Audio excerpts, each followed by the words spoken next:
esta pequeña pausa comercial para seguir con otra interesante entrevista, con otro interesante, por supuesto, invitado, tomando todos los resguardos necesarios, distanciamiento físico, social, nuestras mascarillas, el uso de alcohol gel, para que usted no se preocupe. Sé que estamos en cuarentena y ni nosotros ni tampoco nuestros invitados queremos perjudicarlos, así que tranquilidad ante eso.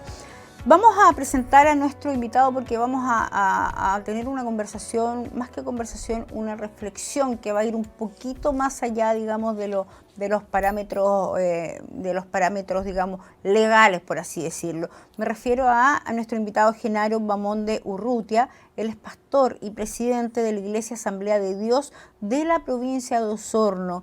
Él ha sido pastor ha sido pastor ya, nos señalaba, más de 50 años, con 2.000 miembros más o menos acá en la provincia de Osorno, y esta Asamblea de Dios me señala que tiene más de 80 años en el país. ¿Cómo está, don Genaro? Bienvenido. ¿Cómo está usted, señorita Claudia? Yo muy bien, sí. Hemos pasado la parte más crítica, claro, de la pandemia. Estamos bien, pero la verdad que dentro de este contexto de pandemia, de crisis económica, social, política y sanitaria, por supuesto, sí, pero dentro de todo darle gracias a Dios, como se dice, por estar igual, poder conversar y reflexionar. Quiero comenzar, don Genaro, haciendo una reflexión con respecto al tema del estallido social que comenzó el 18 de octubre del año 2019, estallido social que, cierto, dejó varios estragos, desmanes, saqueos, donde la verdad que a uno como, no sé, como mujer, trabajadora, daba como pena ver en ese entonces todo eso, pero ahora este 18 de octubre también, que se cumplía un año de este famoso estallido social, daba aún más pena ver el tema de cómo se ensañaron, por así decirlo, con las iglesias, la iglesia de la Asunción, la iglesia de Carabineros, mucha gente tomándose fotos como haciendo alusión a un trofeo, haber quemado, digamos, estas casas religiosas. Yo soy católica, debo decirlo, usted es evangélico, pero estamos más o menos en la misma línea. ¿Por qué? ¿Por qué llegamos a esto? ¿Por qué estamos en esto? ¿Cuál es su reflexión al respecto?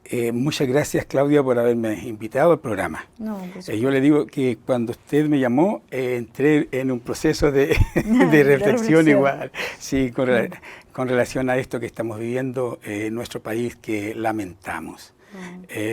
Comenzar diciendo que nosotros tenemos que hacer una diferencia notoria entre lo que fue el verdadero estallido social, donde salió mucha gente a protestar por a lo mejor situaciones que son legítimas. Claro.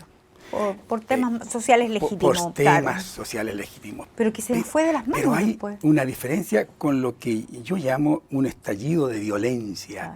¿No? O delictual, que le llaman. O delictual, que se le fue de las manos al gobierno, a la policía y a todo el mundo. Y quedamos nosotros sorprendidos al ver a un ser humano tan irracional, que es violento, que es capaz de atacar cuarteles policiales, militares, saquear comercios, sin importar que sean pequeñas mini empresas, ¿no es cierto?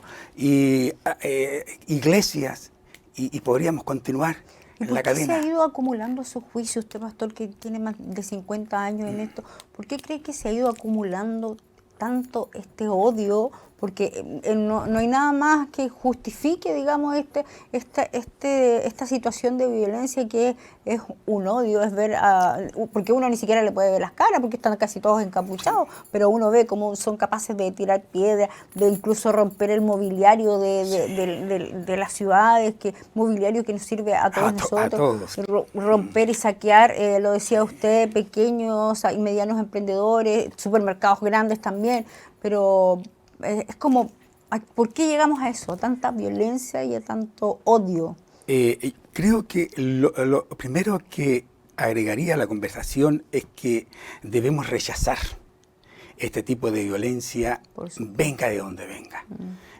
Los políticos hablan muchas veces de la boca hacia afuera, pero yo creo que el ciudadano común, como nosotros, la mayoría, su gran mayoría, no está de acuerdo con eso y rechazamos todo este tipo de violencia, porque estamos viviendo en un estado donde las situaciones que tenemos que resolver, mejorar, debemos hacerlo en un tono de conversación, de análisis, ¿no es cierto? Y no llegar a estos extremos de tanta polarización, de tanta violencia que existe Pero hoy. si, a su juicio, ¿cómo lo podríamos frenar, pastor, si en el fondo también se le ha quitado mucha atribución a carabineros? Hay muchos que tratan de hacer su trabajo y son dados de baja.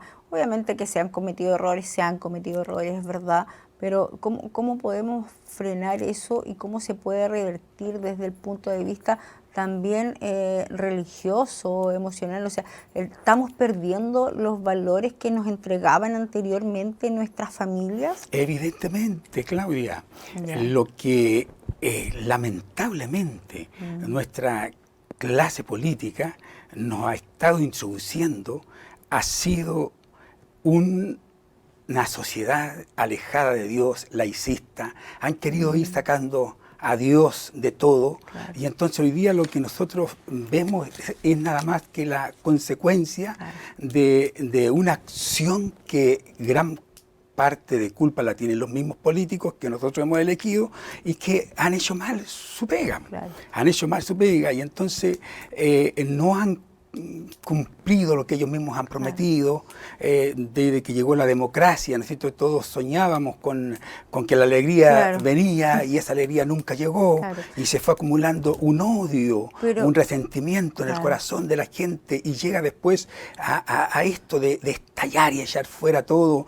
¿Por qué? Porque ya tiene demasiada cosas negativas guardadas en su corazón. Entonces, se le ha mentido, se le ha prometido, no se le ha cumplido, y entonces vemos hoy día estas consecuencias. Y por lo demás está lo que recién digo, que se ha sacado a Dios de todo. Queremos también sacar a Dios de todo. Por ejemplo, ahí se ha sacado a Dios, y también quiero hacer una reflexión por los errores que se han cometido tanto en la Iglesia Católica como en la Evangélica. Sabemos que en la Iglesia Católica han habido muchos sacerdotes involucrados con incluso abusos, ciertos sexuales, violaciones, etcétera, que obviamente también es algo que a uno le hace, digamos, un poco pensar o en el fondo cuestionarse, más que pensar, cuestionar ese tipo de fe. En la Iglesia Evangélica, si bien han pasado casos menores, pero también han habido casos de corrupción, entonces que se han dado a conocer a la luz pública. Entonces, claro, uno ahí como creyente dice, claro, ¿qué saco de seguir si al final son personas y las personas no... También cometen errores, pero aquí hay un tema de fe, que es el que tengo yo con el de arriba, ¿no? Claro, y eso es una demostración también que las instituciones, la Iglesia como organización propiamente tal, es una organización, a pesar de que tiene las características de ser divina, está en manos de hombres. Y los hombres somos imperfectos y cometemos errores. Y entonces lo malo es cuando no reconocemos nuestra culpabilidad, cosa que muchas veces no se hace, pero cuando nosotros conocemos, reconocemos que hemos fallado, entonces yo creo que debe existir lo que llamamos también el perdón. ¿No? Que ¿quién no ha fallado? ¿Quién no ha cometido errores? ¿Quién no necesita del perdón? Por supuesto. ¿No es cierto?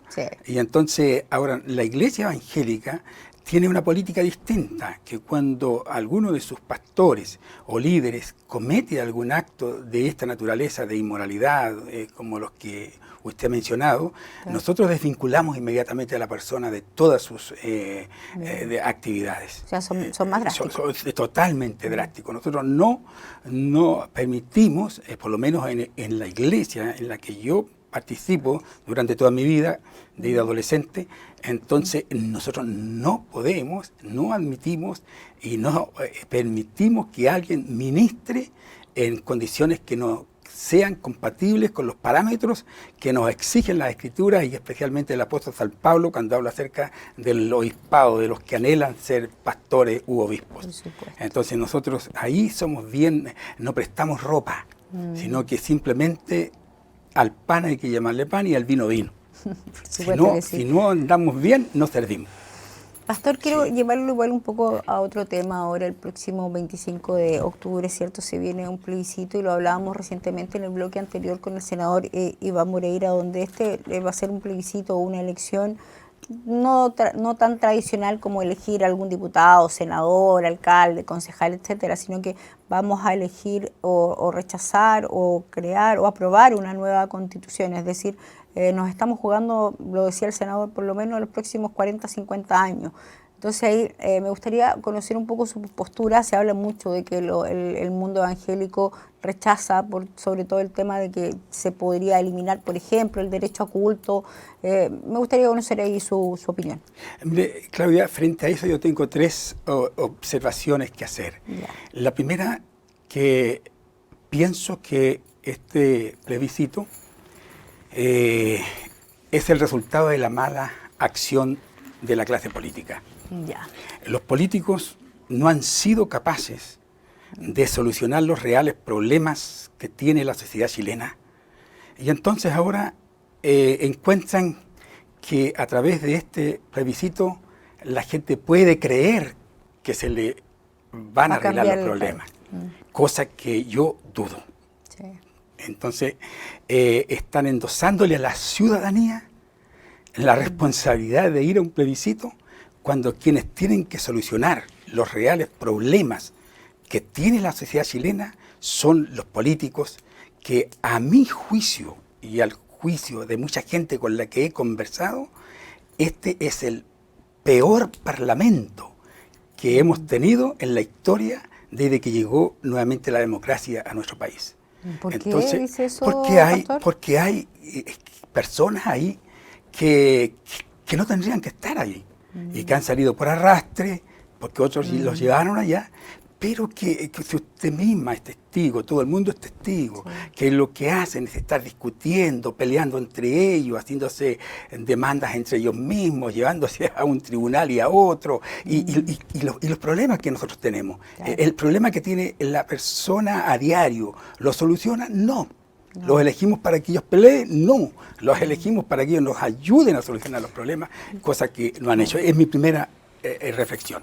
La segunda reflexión que tengo con respecto al plebiscito es que considero que debido a la pandemia que estamos viviendo, no es el mejor momento para poder hacer un acto tan masivo como este que vamos a tener. Vamos a correr muchos riesgos. Vamos a correr muchos riesgos. Ahora, hemos de esperar que las medidas y protocolos que las autoridades están tomando funcionen y tengan éxito. O de lo contrario, podemos tener aquí un caldo de cultivo para que el coronavirus se multiplique en nuestro país. Sería fatal. Esto sería segunda reflexión. Creo que no es el momento. No. Creo que no es el momento. Porque estamos, como lo hablamos, crisis sanitaria, económica, social y política. Pues sí. O sea, en el peor escenario. En el peor escenario. Y usted, sin entrar en cuánto va a costar el plebiscito y la nueva constitución y todo esto, si es que si es la constituyente, son 155 personas que se van a tener que elegir, van a tener que tener dieta parlamentaria. Todo eso. Podríamos estar aquí hablando en varios programas acerca de eso, que no es el caso, ¿no es cierto?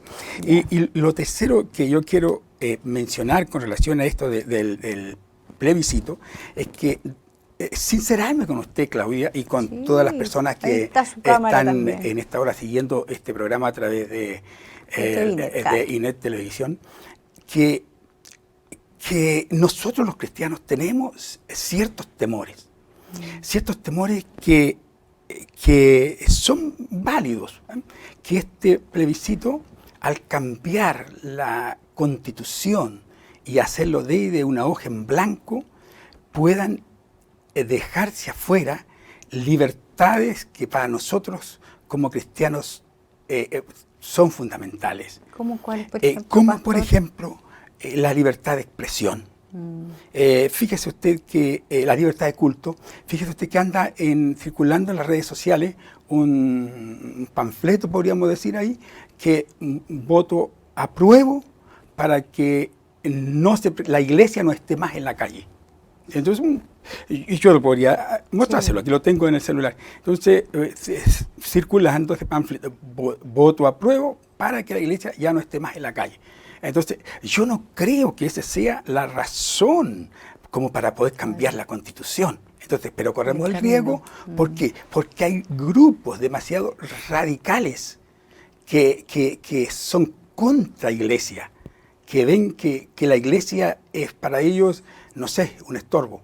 Entonces, yo creo que hay una de las libertades que nosotros tenemos que velar, que eso no puede quedar fuera. Claro. La libertad de expresión, la libertad de culto, la libertad de conciencia, el derecho preferente de los padres de educar a sus hijos. Es una de las libertades que tenemos que nosotros defender hasta el final. Entonces, ¿tenemos un temor que es válido? Claro que sí. Entonces, por eso se dice que la iglesia evangélica en muchos casos va a decir que rechazo. Usted como pastor, o en este caso como pastor y presidente de esta iglesia, ¿cierto?, Asamblea de Dios de toda la provincia de Osorno, ha tenido la posibilidad de poder conversar, por ejemplo, con jóvenes sobre este tema? Porque, a ver, se lo digo yo como periodista, como relacionadora pública, digamos, o comunicadora, me he dado cuenta de jóvenes que están en una completa desinformación con respecto a este plebiscito. O sea, muchos ni siquiera saben lo que es una constitución, creen que cambiando la constitución se van a cambiar todas las leyes, no es así. Entonces, pero ¿cómo uno los hace entender, digamos? Por eso le pregunto a usted, que usted tiene una mayor, digamos, liderazgo. Y cercanía a la gente. Claro, por eso yo endoso la responsabilidad al mundo político. Porque yo tengo mucho contacto, mucha cercanía con la gente a diario, aun cuando ahora estamos en pandemia, estamos a través de las redes sociales con diferentes reuniones, a través de diferentes plataformas, entonces todo el día de trabajo, entonces con mucha gente en contacto.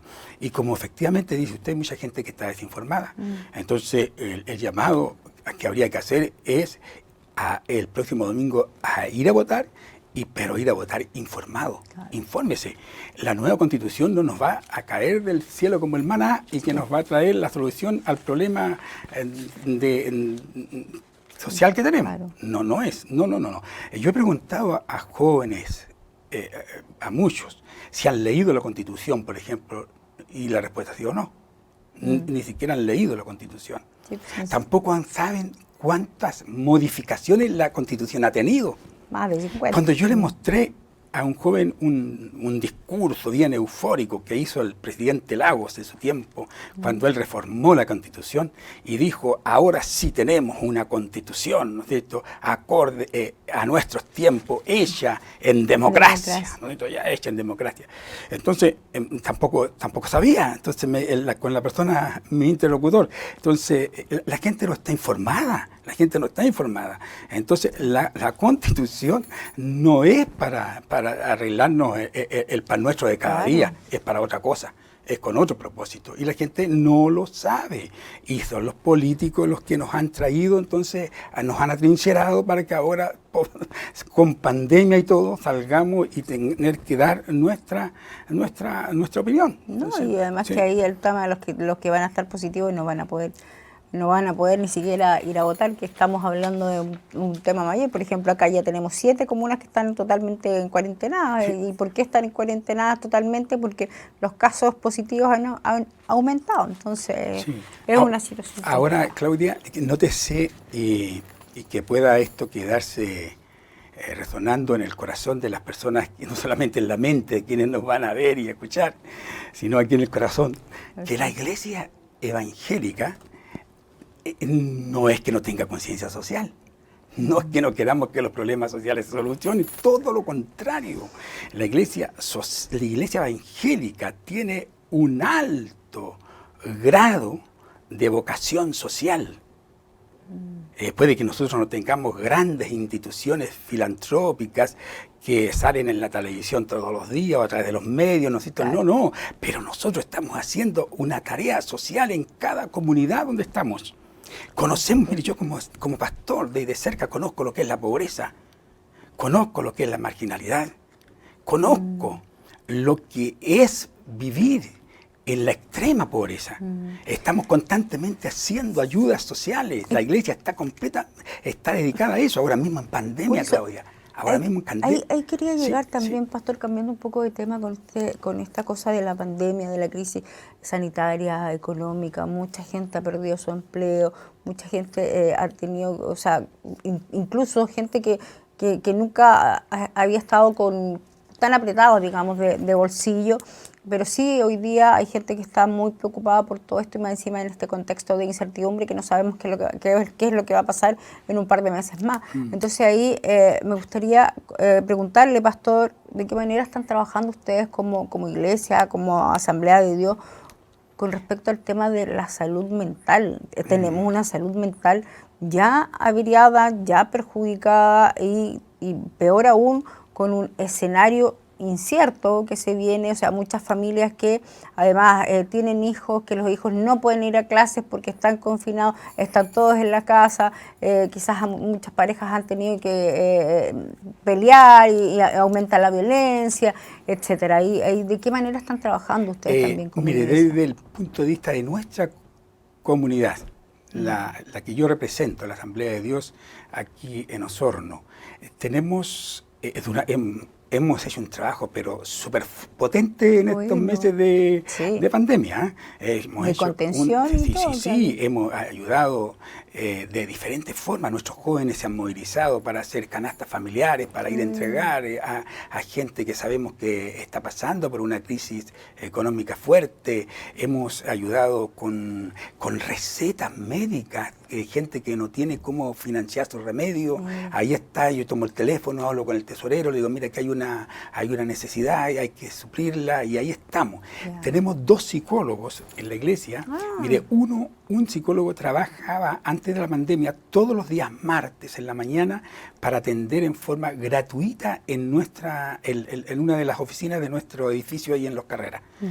Todos los martes, un varón.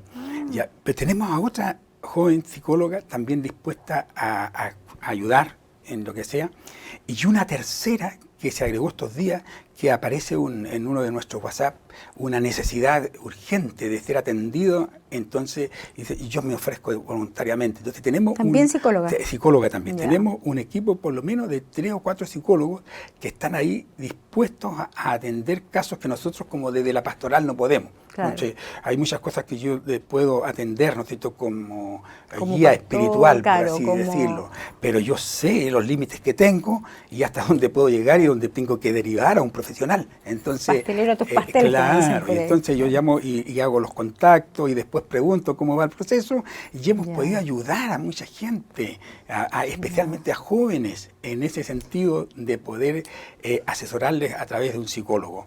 Pero en ese sentido, ¿cómo ha palpado, digamos, usted, Pastor, toda esta situación tanto de los jóvenes, adultos mayores también que no lo están pasando nada de bien, sobre todo aquellos adultos mayores que están más solos, quizás algunas familias que hayan perdido seres queridos también producto de este virus, que además las personas que fallecen por COVID-19, o sea, sus familiares ni siquiera pueden verlos, entonces es terrible.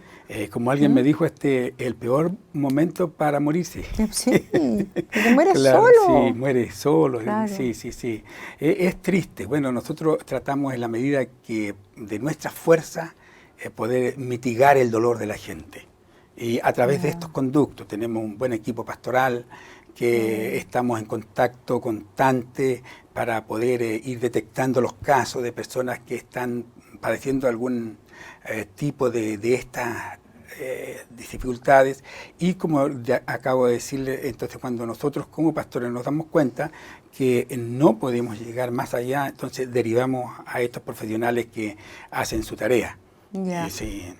Y aquí, por ejemplo, como iglesia de la Asamblea de Dios, ¿de qué forma trabajan mancomunadamente, no sé, con quizás algunas otras iglesias evangélicas o católicas? Porque en el fondo todas las religiones, yo me imagino que queremos el mismo camino, ¿cierto? Que lograr el bienestar el bienestar emocional, el bienestar religioso también de todos nosotros, de tener bien a nuestra familia, de hacer bien las cosas, de no cometer errores, no sé, pues me refiero a robo, otro tipo de cosas que digamos a muchas familias les está pasando, sobre todo ahora que ha aumentado el tema de la delincuencia, el tema de la drogadicción, el tema del alcoholismo, que no deja de ser un tema preocupante, pastor.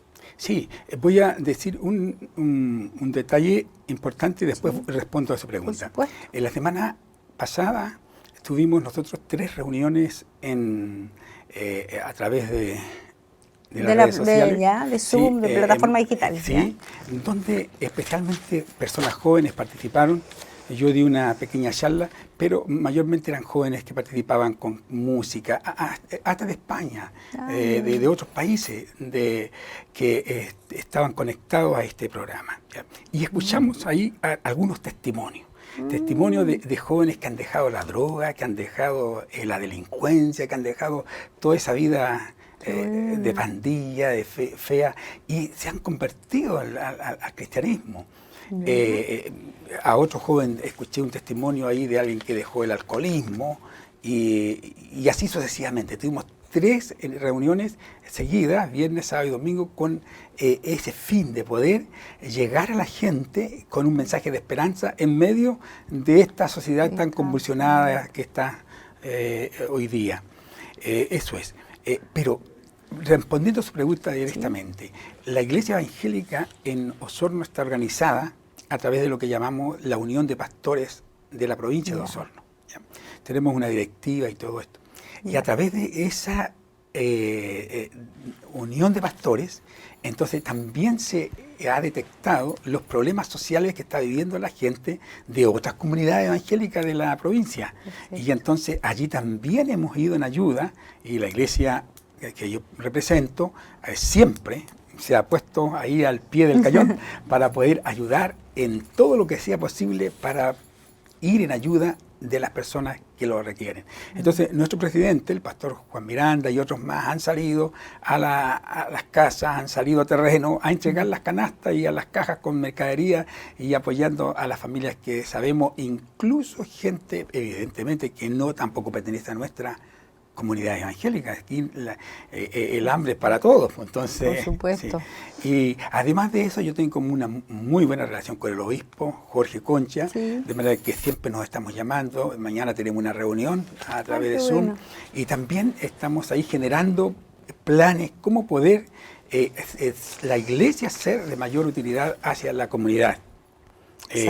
Ahora, personalmente, a través de la Fundación El Alba, tenemos la tremenda responsabilidad de tener ahí a más de 40 niñas que en riesgo social, y gracias a Dios que la pandemia no nos ha tocado, porque si no, ahí sí que hubiéramos... que estamos, a nosotros tampoco, por lo menos acá en el canal, así que eso quiere decir entonces, que... Y ahí tenemos gente trabajando, y mucha gente trabajando, también voluntariamente, para que el proyecto de la Fundación El Alba salga adelante y que esas niñas que llegan ahí sean resguardadas de todo mal. Servir con amor es el lema que tenemos ahí. Pastor, me dicen que estamos en la hora, nos tenemos que despedir, pasó volando, quedan muchos temas pendientes, pero bueno, puertas abiertas, aquí usted ya es parte de la casa y me gustaría dejarle algunos segundos ahí a la cámara para que pueda hacer el llamado y la reflexión pertinente. Muchísimas gracias, Claudia, por haberme invitado al programa, ha sido un placer de conversar con usted y quisiera dirigirme a todos los amigos y amigas que puedan estar siguiéndonos en esta hora a través de este canal de televisión. Y quisiera señalar las palabras que el sabio Salomón dijo en un momento de la historia. Hay caminos que al hombre le parecen derechos, pero su fin es camino de muerte.